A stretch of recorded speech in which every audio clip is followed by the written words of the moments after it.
Hello student, मैं engineer SK गिरी और आज से हम लोग स्टार्ट करने जा रहे हैं फिजिक्स क्लास 11 पार्ट सेकेंड। मतलब क्लास 11 का सेकेंड बुक, वो भी बिल्कुल न्यू सिलेबस के अकॉर्डिंग हम लोग स्टडी करेंगे।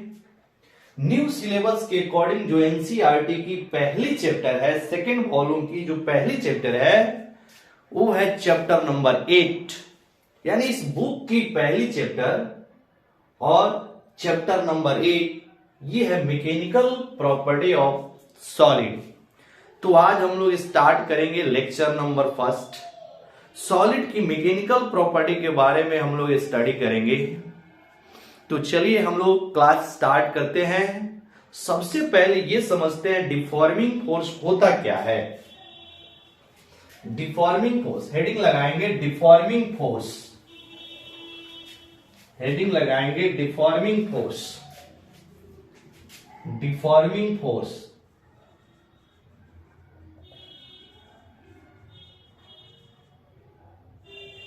देखना, डिफॉर्मिंग फोर्स कोई नई फोर्स नहीं है, यह एक एक्सटर्नल फोर्स है जो हम और आप लगाते हैं। मतलब यह एक एक्सटर्नल फोर्स है जो किसी ऑब्जेक्ट पे लगाया जाए तो उस ऑब्जेक्ट की शेप और साइज चेंज हो जाता है। तो इस फोर्स को हम लोग बोलते हैं डिफॉर्मिंग फोर्स। जैसे हमने कोई एक्सटर्नल फोर्स अप्लाई किया किसी ऑब्जेक्ट पर और उस ऑब्जेक्ट की शेप और साइज चेंज हो जाता है, तो इस फोर्स को हम लोग बोलते हैं डिफॉर्मिंग फोर्स। तो इसकी डेफिनेशन आइए लिखते हैं। लिखेंगे an external force, an external force which is applied on a body,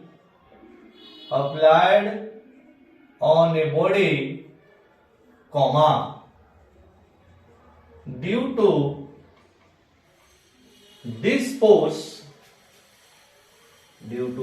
this force,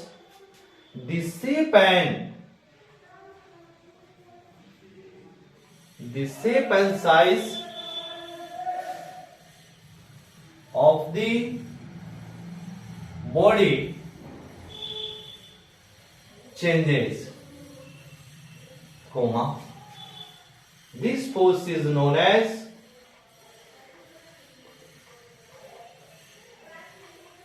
deforming force.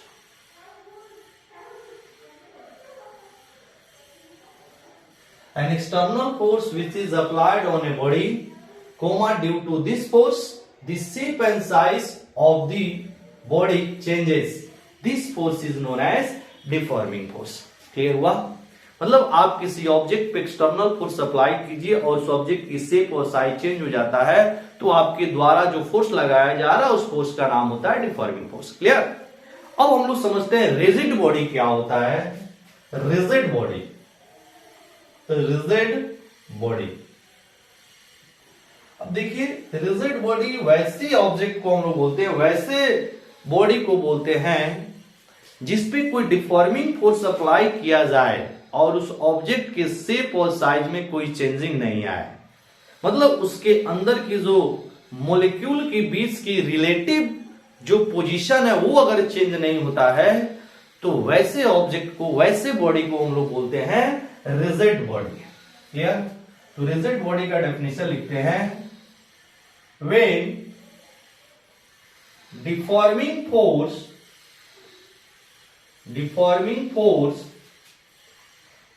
applied to a body and the shape and size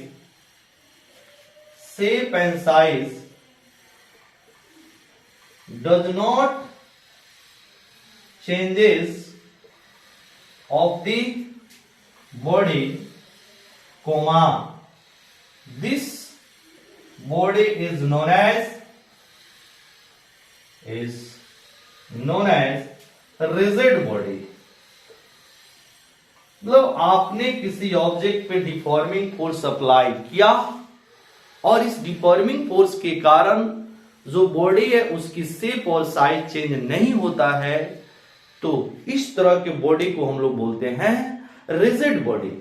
अब जरा समझना, जो रिजिड बॉडी है वो हाइपोथेटिकल कंसेप्ट है, यह रियली में ट्रू नहीं है। मतलब एक सोची गई कथा है कि एक रिजिड बॉडी होता है, ठीक है। इसका मतलब क्या है कि अगर आप किसी ऑब्जेक्ट पे फोर्स लगाएंगे तो उस ऑब्जेक्ट के शेप और साइज चेंज कर जाता है। कहने का मतलब कि रिजिड बॉडी मतलब परफेक्टली रिजिड बॉडी कोई नहीं है, कोई नहीं है। परफेक्टली रिजिड बॉडी कुछ भी नहीं है, कोई भी परफेक्टली रिजिड बॉडी नहीं होता है। मतलब फोर्स हम लगाएंगे डिफॉर्मिंग फोर्स तो ऑब्जेक्ट के शेप एंड साइज चेंज करेगा। मतलब ये एक हाइपोथेटिकल कंसेप्ट है रिजिड बॉडी का। क्लियर हुआ? अब देखिए, मान लीजिए हम किसी ऑब्जेक्ट पे डिफॉर्मिंग फोर्स अप्लाई कर रहे हैं, तो उस ऑब्जेक्ट की जो शेप और साइज है वो चेंज होता है। मतलब किसी भी दो मॉलिक्यूल्स के बीच की जो रिलेटिव पोजीशन है वो चेंज होता है, ठीक है। अब मान लीजिए हमने डिफॉर्मिंग फोर्स हटा लिया, किसी ऑब्जेक्ट पे डिफॉर्मिंग फोर्स अप्लाई किया, उसकी शेप एंड साइज चेंज कर गया। हमने क्या किया, अब डिफॉर्मिंग फोर्स हटा लिया तो होता क्या है, जो मॉलिक्यूल्स अपने प्लेस से डिस्प्लेस्ड हो रहा होता है या फिर जो ऑब्जेक्ट का शेप एंड साइज चेंज हुआ रहता है वह अपने ओरिजिनल शेप और साइज में आना चाहता है। तो ये हर सब्सटेंस के अंदर की एक प्रॉपर्टी है। क्या प्रॉपर्टी है कि अगर आप किसी ऑब्जेक्ट पे डिफॉर्मिंग फोर्स लगाकर हटा दिया जाए, मतलब डिफॉर्मिंग फोर्स पहले लगाइए, उसकी शेप एंड साइज चेंज हो जाएगा। अब जैसे डिफॉर्मिंग फोर्स हटाते हैं तो सब्सटेंस के अंदर की एक प्रॉपर्टी है, वह अपने शेप और साइज को क्या करता है, रिगेन करना चाहता है, ठीक है। तो इस प्रॉपर्टी को हम लोग बोलते हैं इलास्टिसिटी। क्लियर? तो चैप्टर का यहीं से स्टार्ट होता है इलास्टिसिटी। अब इलास्टिसिटी क्या है यहां के बाद अब हम लोग समझते हैं इलास्टिसिटी। तो हेडिंग लगाएंगे इलास्टिसिटी। इलास्टिसिटी को समझने के लिए हमने दो आपको जनरल डेफिनेशन लिखाया, डिफॉर्मिंग फोर्स क्या होता है, रिजिड बॉडी क्या होता है। अब हम लोग चलते हैं इलास्टिसिटी पे। इलास्टिसिटी तो यहां पे लिखेंगे इलास्टिसिटी। इलास्टिसिटी एक प्रॉपर्टी है जो हर सॉलिड के अंदर होता है।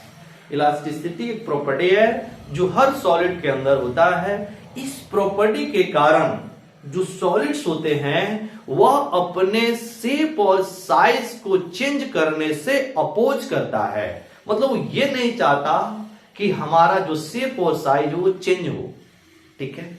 या ऐसे बोले, इस प्रॉपर्टी के कारण जब ऑब्जेक्ट से डिफॉर्मिंग फोर्स हटाया जाता है तो ऑब्जेक्ट अपने ओरिजिनल पोजीशन पे आना चाहता है, ठीक है। तो यहां पे अगर इलास्टिसिटी का अगर हम लोग डेफिनेशन लिखे तो क्या होगा, it is the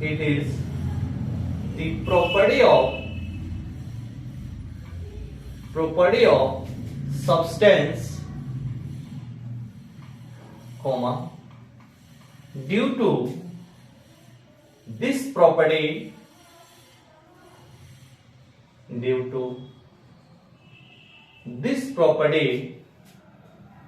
comma, due to this property, the substance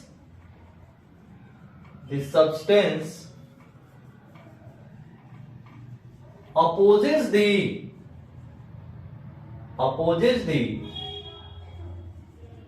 changing shape and size itself. That is when deforming force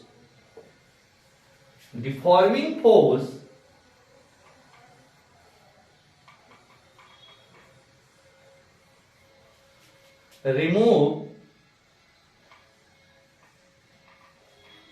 from the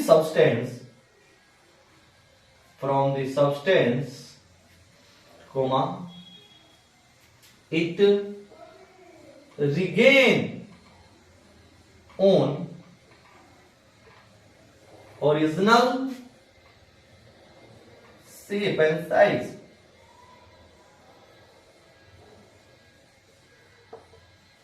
When deforming force remove the substance from the substance, it regain on original shape and size.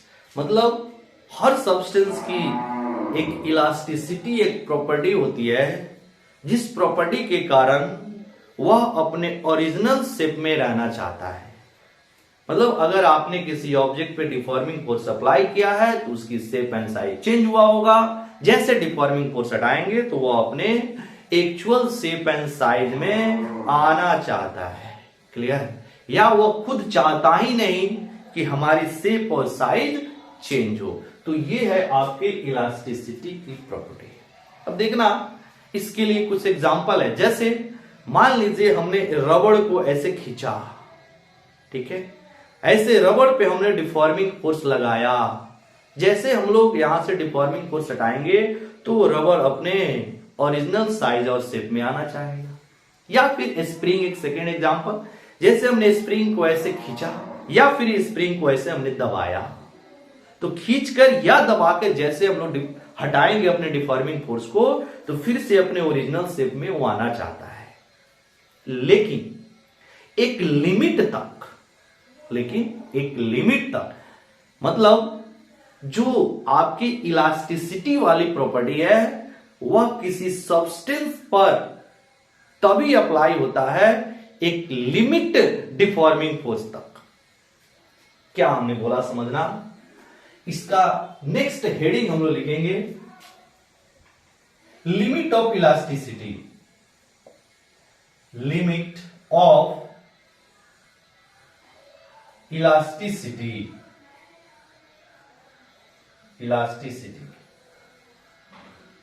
जैसे कोई ऐसे substance है जिसको हमने खींचा और बहुत ज्यादा खींच दिया। जैसे स्प्रिंग है, स्प्रिंग को हमने ऐसे खींचा और बहुत ज्यादा खींच दिया, फिर जैसे छोड़ेंगे तो वो अपने ओरिजिनल शेप एंड साइज में नहीं आ पाता है। आप करके देखना, थोड़ा सा खींचेंगे, छोड़ेंगे, अपने शेप एंड साइज में आएगा, थोड़ा और खींचेंगे, अपने शेप एंड साइज में आएगा।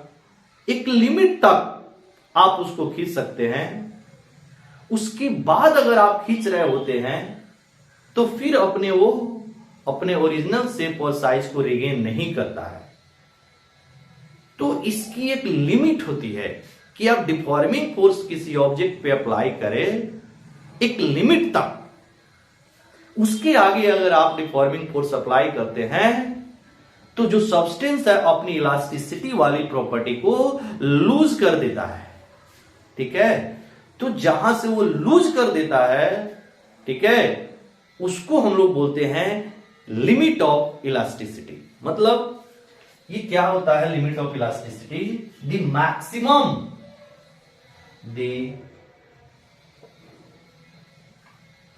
Maximum deforming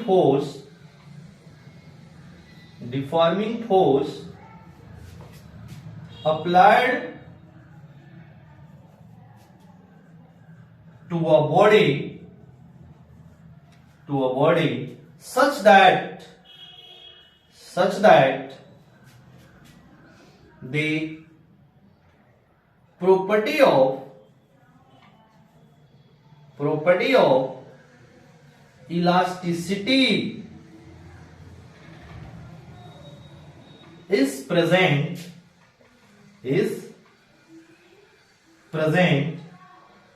in the body,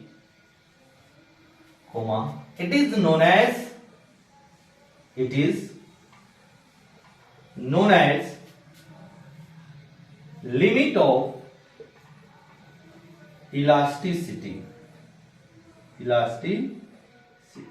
limit of elasticity मतलब एक लिमिट तक ही हम किसी ऑब्जेक्ट पे डिफॉर्मिंग फोर्स लगाएंगे तो उस ऑब्जेक्ट के अंदर इलास्टिसिटी वाली प्रॉपर्टी रहेगी, अदरवाइज वो अपनी इलास्टिसिटी को खो देगा। जैसे हमने एग्जांपल बताया कि अगर स्प्रिंग को आप एक लिमिट तक ही खींच सकते हैं, खींच के छोड़ेंगे तो अपने पोजीशन पे आएगा। अगर बहुत ज्यादा आप खींच के छोड़ेंगे तो फिर वो अपने पोजीशन पे नहीं आ पाता है। ठीक है, उसको हम लोग बोलते हैं लिमिट ऑफ इलास्टिसिटी। मतलब हर सब्सटेंस की अपनी लिमिट ऑफ इलास्टिसिटी होती है। ठीक है, अब देखना सब्सटेंस को इलास्टिसिटी के आधार पे हम लोग दो पार्ट में डिवाइड करते हैं। एक सब्सटेंस होता है जिसको हम लोग बोलते हैं परफेक्टली इलास्टिक, और दूसरा जो सब्सटेंस होता है उसको हम लोग बोलते हैं परफेक्टली प्लास्टिक या इन इलास्टिक। तो सब्सटेंस के दो कैटेगरी होते हैं on the basis of elasticity. Substance के दो पार्ट हो गए on the basis of elasticity. तो यहां पे लिखते हैं types of substance, types of substance on the basis of elasticity, on the basis of elasticity, types of substance on the basis of elasticity। दो तरह के, there are two types of substance, there are two types of substance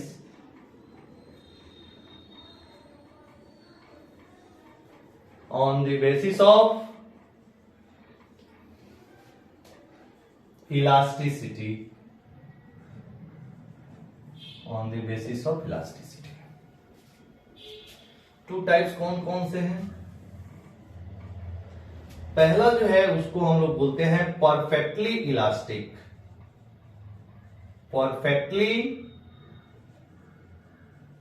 elastic, और दूसरा जो है उसको हम लोग बोलते हैं परफेक्टली प्लास्टिक, प्लास्टिक। अब देखना परफेक्टली इलास्टिक जो होता है वैसा सब्सटेंस होता है जिसपे हम लोग डिफॉर्मिंग फोर्स हटाने के बाद वह अपने ओरिजिनल शेप और साइज को रिगेन करता है, उसको बोलते हैं हम लोग परफेक्टली इलास्टिक। मतलब when deforming force remove from an object, comma, the object regain own original shape and size, original shape and size, full stop। This object या this body known as perfectly elastic। अब perfectly elastic जो example है वो है quartz. Quartz जो होता है वो परफेक्टली इलास्टिक की एग्जांपल है।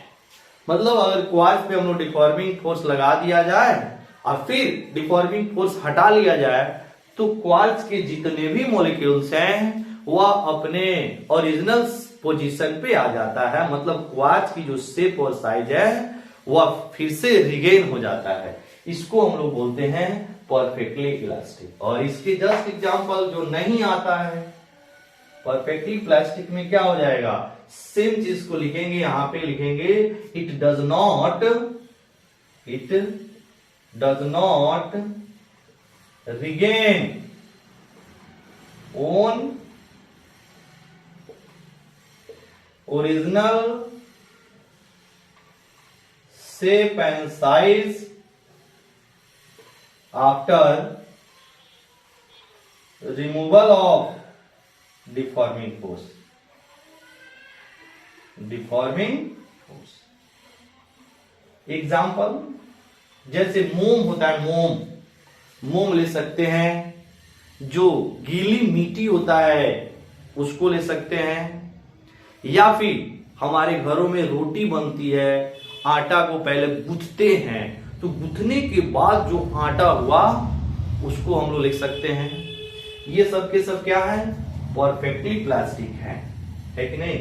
मतलब गीली मिट्टी लिख सकते हैं, गीली मिट्टी। इसके बाद मोम हो सकता है, मोम,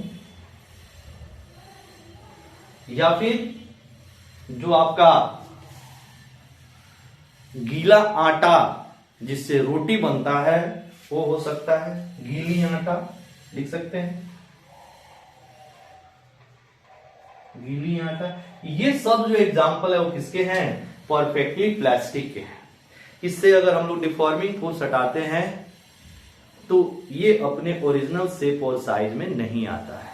ठीक है, अब हम लोग जरा समझते हैं कि आखिर इलास्टिक वाली प्रॉपर्टी किसी सब्सटेंस के अंदर कैसे मौजूद होता है।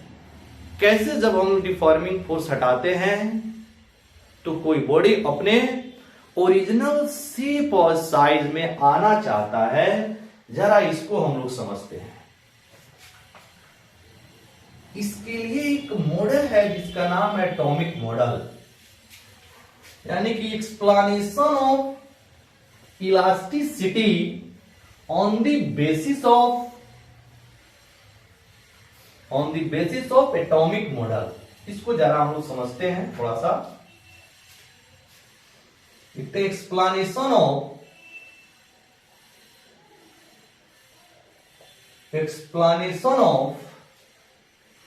elasticity on the basis of atomic model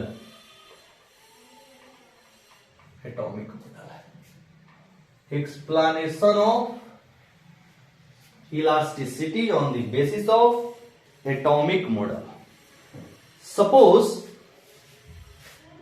यहां पर हमने लिया कोई सब्सटेंस, ये एक सब्सटेंस है और इस सब्सटेंस की ये दोनों दो मॉलिक्यूल्स हैं। इनके बीच की जो डिस्टेंस है, सपोज जो R0 है, इसके बीच की जो डिस्टेंस है वो R0 है। तो जब इनके बीच की डिस्टेंस और इनके बीच की फोर्स के बीच का ग्राफ प्लॉट किया गया, मतलब डिस्टेंस बिटवीन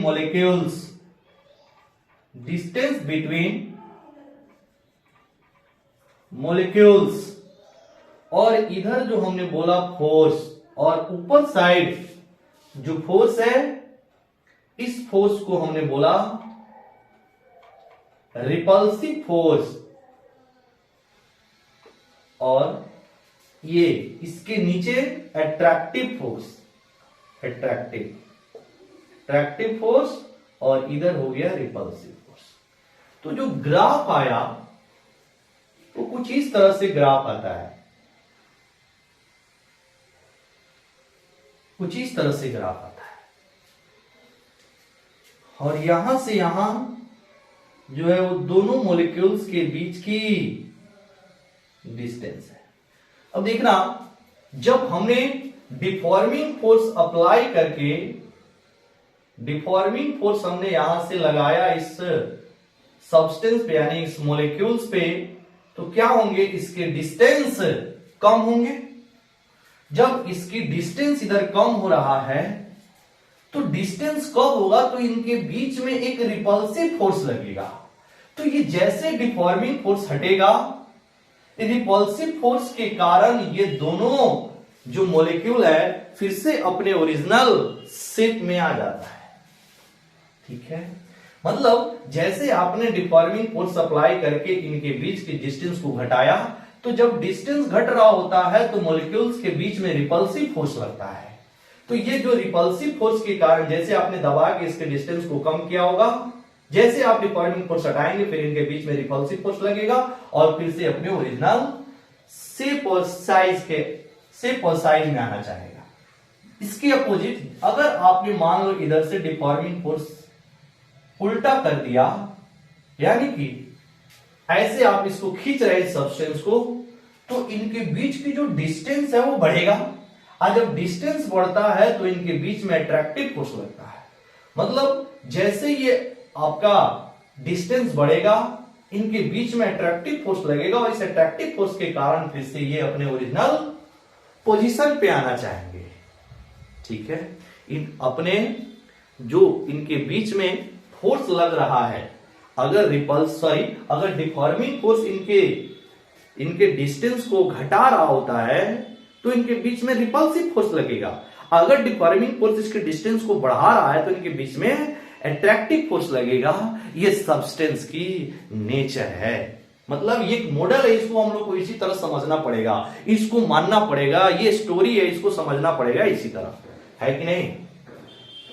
तो जो फोर्स इसको अपने ओरिजिनल शेप में ला रहा है, चाहे वो अट्रैक्टिव के कारण या फिर रिपल्सिव के कारण, इस फोर्स को हम लोग नाम देते हैं रीस्टोरिंग फोर्स। क्या नाम देते हैं? Restoring force. मतलब रीस्टोरिंग फोर्स जो होता है वह डिफॉर्मिंग फोर्स के अपोजिट वर्क करता है। डिफॉर्मिंग फोर्स के अपोजिट लगता है, वर्क नहीं, डिफॉर्मिंग फोर्स के अपोजिट लग रहा होता है। तो जो फोर्स इसको ओरिजिनल शेप में लाता है उसको हम लोग बोलते हैं रीस्टोरिंग फोर्स। Restoring force. तो ये रीस्टोरिंग फोर्स क्या है? ये जो है किसी सब्सटेंस पे जब डिफॉर्मिंग फोर्स लगता है तो डिफॉर्मिंग फोर्स के अपोजिट डायरेक्शन में एक फोर्स लगता है जो सब्सटेंस के मॉलिक्यूल्स को अपने ओरिजिनल पोजीशन पे लाता है। डिफॉर्मिंग फोर्स लिखेंगे, it is the internal force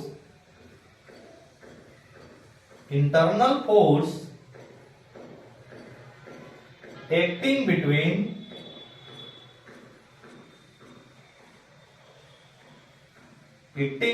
molecules of a substance, molecules of the substance. It is the internal force acting between molecules of the substance which is acting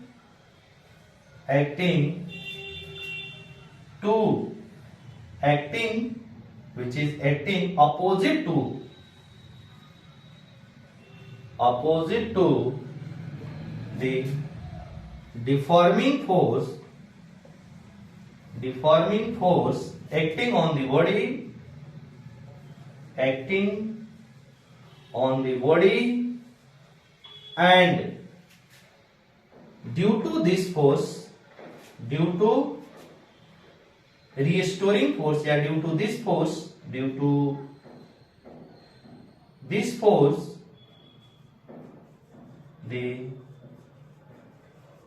molecules regain own original shape and size after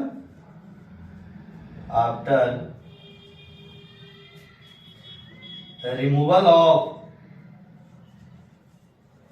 deforming force. After removal of deforming force, मतलब it is the internal force acting between molecules of the substance which is acting opposite to the deforming force. Deforming force acting on the body and due to this four molecules regain on original shape and size after removal of the deforming force. Clear? तो ये था elasticity का cause, मतलब किसी भी substance के अंदर elasticity वाली प्रॉपर्टी कैसे आती है ये हम लोग समझे एटॉमिक मॉडल के आधार पे। मतलब किसी भी सब्सटेंस के जो मॉलिक्यूल्स होते हैं, जैसे डिफॉर्मिंग फोर्स लगता है तो उसके मॉलिक्यूल क्या करते हैं, डिस्प्लेस करते हैं। या तो मॉलिक्यूल्स के बीच की साइज, या तो मॉलिक्यूल्स के बीच की डिस्टेंस बढ़ रहा होता है या तो मॉलिक्यूल के बीच की डिस्टेंस घट रहा होता है। ठीक है, जब घट रहा होता है तो इनके बीच में रिपल्सिव फोर्स लगकर अपने ओरिजिनल शेप में आता है। अगर मॉलिक्यूल्स के बीच की डिस्टेंस बढ़ रहा होता है उस समय अट्रैक्टिव फोर्स लगकर अपने ओरिजिनल पोजीशन पे आता है। तो ये जो अट्रैक्टिव और रिपल्सिव फोर्स है इसको हम लोग बोलते हैं रीस्टोरिंग फोर्स, जो कि डिफॉर्मिंग फोर्स के अपोजिट डायरेक्शन में एक्ट करता है। क्लियर? तो ये था हम लोग का कॉज ऑफ इलास्टिसिटी। अब हम लोग चलते हैं आगे, टॉपिक स्टार्ट करते हैं जिसका नाम है स्ट्रेस। स्ट्रेस क्या है इसको हम लोग समझने का कोशिश कर रहे हैं। स्ट्रेस, तो नेक्स्ट हेडिंग लगाएंगे हम लोग स्ट्रेस। स्ट्रेस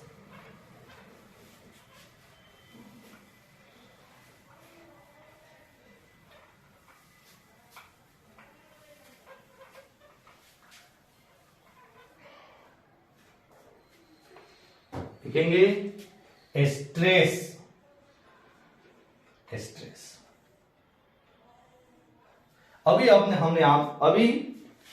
हमने पढ़ा कि अगर किसी सब्सटेंस पर डिफॉर्मिंग फोर्स लगाते हैं तो उस सब्सटेंस की शेप और साइज चेंज करता है, और डिफॉर्मिंग फोर्स हटा लेते हैं तो अपनी इलास्टिसिटी वाली प्रॉपर्टी के कारण जो सब्सटेंस है अपने ओरिजिनल पोजीशन पे आना चाहता है।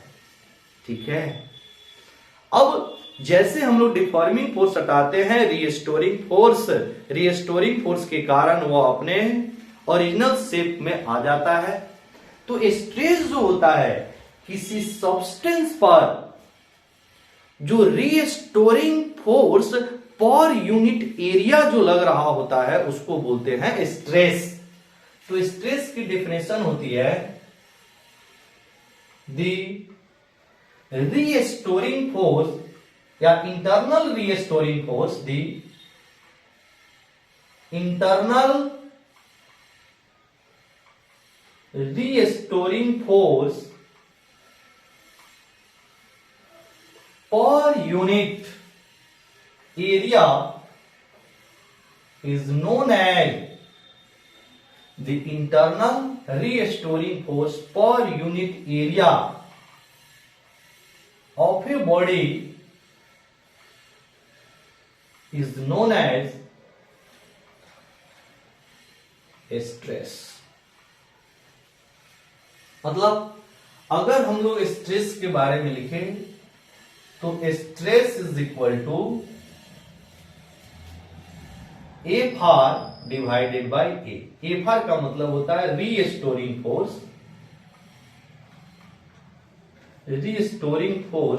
और ए का मतलब है एरिया। तो restoring force per unit area is known as stress. अगर इसकी हम लोग इंपॉर्टेंट पॉइंट की बात करें, इंपॉर्टेंट पॉइंट, तो इसकी जो फर्स्ट पॉइंट है, स्ट्रेस जो है वो एक टेंसर क्वांटिटी है, लेकिन इसको हम लोग स्केलर जैसा ट्रीट कर सकते हैं। स्केलर जैसा इसको हम लोग ट्रीट कर सकते हैं। तो ये टेंसर क्वांटिटी है। ठीक है, तो इसमें आप लिख सकते हैं stress is a tensor quantity, tensor. लेकिन इसको हम लोग एज ए स्केलर ट्रीट कर सकते हैं, स्केलर ट्रीट किया जा सकता है इसको। दूसरा है इसकी इंपॉर्टेंट पॉइंट, अगर एसआई यूनिट की बात करें तो फोर्स का यूनिट हो जाएगा न्यूटन, और एरिया की जो यूनिट है हो जाएगा मीटर स्क्वायर। तो the SI unit of stress is newton per metre square, newton per metre square. अगर इसकी डायमेंशन निकाला जाए तो डायमेंशन क्या होगा? द डायमेंशन ऑफ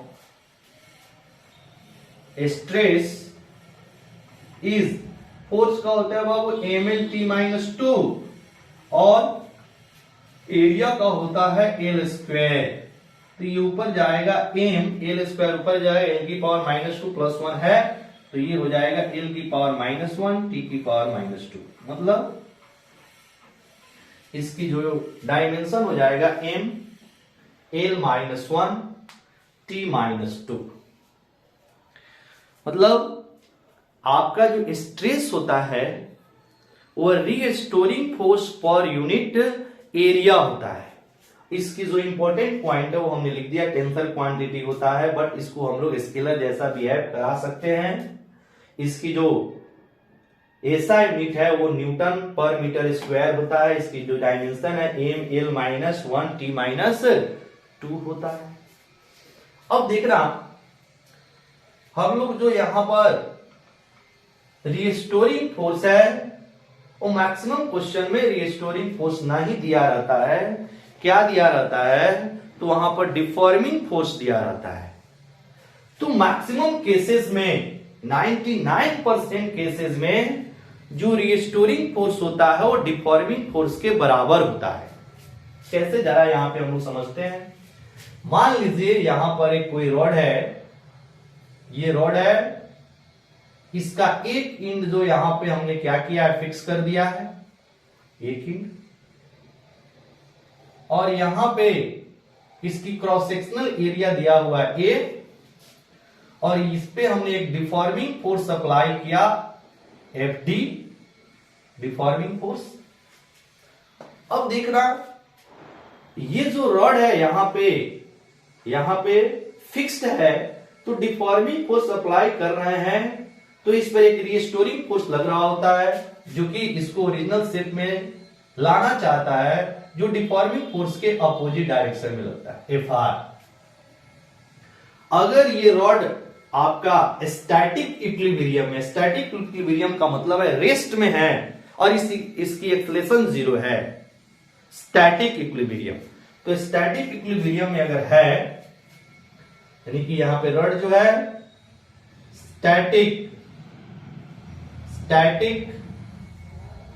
इक्विलिब्रियम में है, स्टैटिक इक्विलिब्रियम में है, तो यहां पर क्या होगा, FD और FR आपस में इक्वल होंगे, तभी तो इस पे नेट फोर्स 0 होगा, और नेट फोर्स 0 होगा तो इसकी एक्सेलरेशन 0 होगी, तभी तो ये स्टैटिक इक्विलिब्रियम में रहेगा, है कि नहीं। तो यहां पे FD और FR यानी कि डिफॉर्मिंग फोर्स और ये स्टोरिंग फोर्स दोनों इक्वल हो गए। तो ये 99% केस में डिफॉर्मिंग फोर्स और ये स्टोरिंग फोर्स इक्वल होते हैं। तो हम लोग जो स्ट्रेस का फॉर्मूला 90% क्वेश्चन में deforming force divided by area करके निकाल सकते हैं, deforming force per unit area करके हम लोग निकाल सकते हैं। क्लियर? तो चलिए आज का क्लास यहीं तक, फिर हम लोग कल नेक्स्ट क्लास में हम लोग मिलेंगे। टाइप्स ऑफ स्ट्रेस, स्ट्रेस कितने तरह के होते हैं इसको हम लोग नेक्स्ट क्लास में कवर अप करेंगे। क्लियर? तब तक आप लोग पढ़ते रहिए। Very very thank you.